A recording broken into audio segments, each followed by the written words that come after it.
Service sectors को बढ़ाने के लिए और बाकी आपके जो मैन्युफैक्चरिंग सेक्टर को बढ़ाने के लिए उसमें कैपिटल एक्सपेंडिचर्स के लिए प्रोविजंस किए हैं। उन कैपिटल एक्सपेंडिचर्स के अकॉर्डिंग अर्निंग और बढ़ेगी लोगों की, और वो बढ़ने से फिर इनका डायरेक्ट टैक्स कलेक्शन ज्यादा होगा।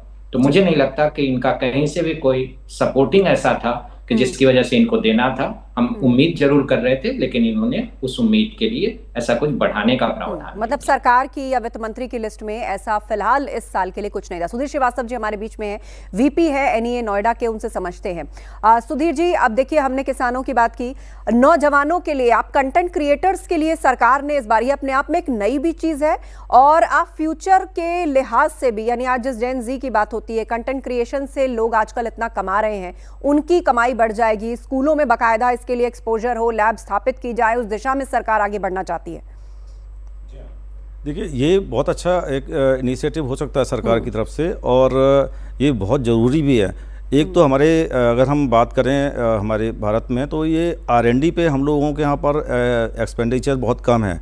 तो R&D के लिए भी कुछ होना चाहिए, क्योंकि रिसर्च पे हम लोग आज भी ज़्यादातर प्रोडक्ट बना रहे हैं तो कॉपी पे ज़्यादा बिलीव करते हैं जो बाहर के प्रोडक्ट्स हैं। तो हमारी अपनी R&D जो है वो थोड़ी वीक है, वहाँ पे गवर्नमेंट को थोड़ा फोकस करना होगा आगे के लिए। इसके साथ साथ अगर हम एक छोटा सा एक पार्ट है जो बजट में रह गया है, जो हर पिछली बार भी हमने इस बात को रखा था कि जो भी औद्योगिक सेक्टर्स हैं, जहाँ भी इंडस्ट्रीज़ चल रही है, वहाँ पर इंडस्ट्रीज़ बिना हमारे एम्प्लॉइज़, बिना हमारे श्रमिकों के नहीं चल सकती है। उस वर्ग को भी वंचित रखा गया है इस बार भी, क्योंकि बजट में कहीं पर भी निम्न आय वर्ग के लिए कोई भी ऐसी प्रोविज़न नहीं रखा कि उनके लिए कोई छोटे मकान की स्कीम आए, उनके रहने की सुविधा, मूलभूत जो सुविधाएं हैं उनको प्रोवाइड कराया जाए, जिससे जो लोग बाहर से आते हैं आज भी वो कहीं झुग्गी में या कोई ऐसी जगह पर रहने पर मजबूर हैं जो अनऑर्गेनाइज्ड कंस्ट्रक्शन होते हैं, छोटी सी गलियां हैं, वहां पर बच्चों के स्कूल, जी हाँ, कच्ची कॉलोनी, राइट। लेकिन अक्सर सर उन पर तो बुलडोजर चल जाता है, बहुत सारे लोगों के साथ फ्रॉड इसीलिए ऑर्गेनाइज्ड अगर एक्शन नहीं लेगी तो जमीनों पे कब्जे, मतलब ये तो एक प्रोत्साहन देने वाली भी बात हो जाएगी ना। नहीं, प्रवास मैं ये कह रहा हूँ, गवर्नमेंट खुद डेवलप करे ना ऐसी छोटे छोटे जो सेक्टर्स हैं, वहाँ इंडस्ट्रियल सेक्टर के बीच में कोई हब बनाए जहाँ पर कि निम्न आय वर्ग के मकान गवर्नमेंट अपने मैप अप्रूव करके उस तरह से सेफ्टी के पॉइंट ऑफ व्यू से बनाए। ये जो कच्ची कॉलोनी के, मतलब आप ये कह रहे हैं कि वीकर सेक्शन के लिए भी एक हाउसिंग योजना होनी चाहिए। बिल्कुल। लेकिन ऑलरेडी जब प्रधानमंत्री आवास स्कीम चल रही है, बहुत सारे राज्यों ने मुख्यमंत्री के बैनर तले भी ऐसी आवास स्कीमें चला रखी हैं, तो क्या फिर किसी अलग स्कीम की गुंजाइश रह जाती है, या इसी को बढ़ावा दिया जा सकता है? एक तो गौतम बुद्ध नगर की बात करें, उत्तर प्रदेश में जो हमारा इंडस्ट्रियल हब है, यहाँ पर प्रधानमंत्री आवास योजना का कोई प्रोविजन है नहीं, क्योंकि यहाँ पर अथॉरिटी के अंडर जाता है। तो यहाँ पर कुछ अलग से इनिशिएटिव ऐसी जगह पर, क्योंकि बिल्कुल, और नोएडा के लिए तो मैं बात करूं कि यहाँ सिर्फ वीकर सेक्शन ही नहीं बल्कि मिडिल क्लास के लिए भी आप देखिए अथॉरिटी की तरफ से कितना और क्या ही बंदोबस्त है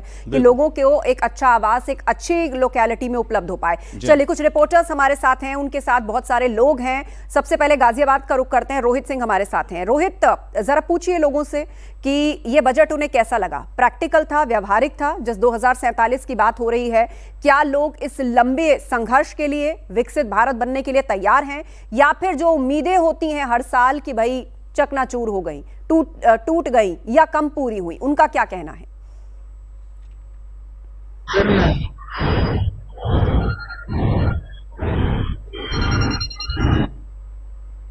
चलिए, कुछ टेक्निकल खराबी आ रही है। रोहित, टेक्निकल चेक इनको कीजिए, हम इनका रुख करेंगे, लेकिन पहले चल लेते हैं मेरठ। उमेश श्रीवास्तव हमारे साथ जुड़े हुए हैं। उमेश, यही सवाल आपसे और लोगों से जानने की कोशिश कीजिए कि क्या 2047 तक के विकसित भारत के इस संघर्ष में वो साथ हैं सरकार के, या फिर जो उम्मीदें वो लेकर के चल रहे थे उनको लग रहा था कि नहीं भाई पूरी होनी चाहिए हमारी? हर साल बजट आता ही इसीलिए कि सरकार थोड़ा थोड़ा करके दे, लेकिन लोगों को राहत और बचत मिलती रहे। उमेश। जी देखिए, बजट पर हर वर्ग अपनी प्रतिक्रिया दे रहा है। किसान अपनी प्रतिक्रिया दे रहे हैं, व्यापारी अपनी प्रतिक्रिया दे रहे हैं, युवा अपनी प्रतिक्रिया दे रहे हैं, महिलाएं अपनी प्रतिक्रिया दे रही हैं। और मिशन 2047 की जो बात आपने कही, हम सीधा कुछ लोगों से बात कर लेते हैं और जानते हैं कि वो इस विषय को लेकर क्या सोचते हैं। सर, आप क्या कहेंगे? मिशन 2047 की बात कही गई है, वित्त मंत्री निर्मला सीतारमण जी ने यह बात कही है, आप क्या सोचते हैं? सरकार जिस तरह से मिशन लेकर के चल रही है 2047 का, उसको व्यापारी होते हुए आप क्या इसको ध्यान में रखते हुए कहते हैं? देखिए, 2047 की कल्पना माननीय प्रधानमंत्री जी ने की है और विकसित भारत की है, आज हम पूरे विश्व में चौथे नंबर की आर्थिक व्यवस्था उनके नेतृत्व में बने हैं और 2047 तक हम नंबर 1 हो, इसी परिकल्पना के साथ माननीय प्रधानमंत्री जी और हमारी सरकार आगे बढ़ रही है। और जहाँ तक बजट का सवाल है, मैं अपनी बात से उनकी माननीय वित्त मंत्री जी की बात से सहमत हूँ। ये 2047 तक अभी और भी बजट आएंगे, लेकिन आज से ही शुरुआत होगी। 2047 का बजट एक अनोखा बजट होगा। ये बजट भी अपने आप में अनोखा है। वित्त मंत्री जी महिला हैं और मैं बधाई देना चाहता हूँ। उन्होंने जिस प्रकार सरकार ने 33% आरक्षण महिलाओं को दिया, आज इस बजट में महिलाओं को हुई, वित्त मंत्री खुद महिला, उन्होंने फोकस किया है। मैं उनको बधाई देना चाहता हूँ। हमारे साथ कुछ महिलाएं भी मौजूद है, उनसे बात कर लेते हैं। आप लोग क्या सोचती हैं इस बजट को लेकर के और मिशन 2047 का जो विजन लेकर के रखा गया है उसको लेकर के आप क्या सोचती हैं? 2047 को लेकर जो मिशन रखा गया है भारतीय जनता पार्टी का, विकसित भारत 2047, उसको लेके मैं महिलाओं के लिए विशेषतः कहना चाहूँगी कि महिलाओं के लिए इस बजट में जो महिलाओं के लिए उन्होंने टेक मार्ट की स्थापना की है, हर जिले में गर्ल्स हॉस्टल की स्थापना की बात की है और दिव्यांगजनों के लिए उन्होंने टेक मार्ट की स्थापना की है, उसके लिए बहुत बहुत अच्छा ये बजट में उन्होंने प्रावधान किया है।